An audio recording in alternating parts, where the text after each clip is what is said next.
আসসালামু আলাইকুম বন্ধুরা, আশা করি আপনারা সকলেই ভালো আছেন। আমরা ইতিমধ্যে 2024 সালের জন্য যারা হিক অলরেডি পারচেস করছি বা সেলফ অ্যাসেসমেন্ট করতেছি, তাদের কাছে আমার একটা রিকোয়েস্ট থাকবে যে আপনারা হয়তো আপনাদের ভেরিফিকেশন লেভেল 1 হবে, কিন্তু আপনি ভেরিফিকেশন লেভেল 1-এর জন্য আপনি 1 করবেন না, লেভেল 1 2 3 আপনি সেলফ অ্যাসেসমেন্ট করবেন।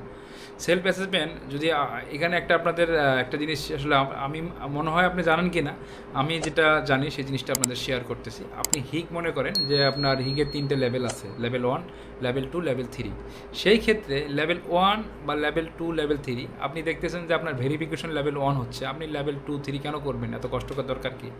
এখন লেভেল 1-এ দেখা যাচ্ছে 25 বা 26 একটা স্কোর আছে, আর লেভেল 2, লেভেল 3 সবগুলো মিলিয়ে 100 স্কোর বা 100% আপনি সেলফ অ্যাসেসমেন্ট করলেন।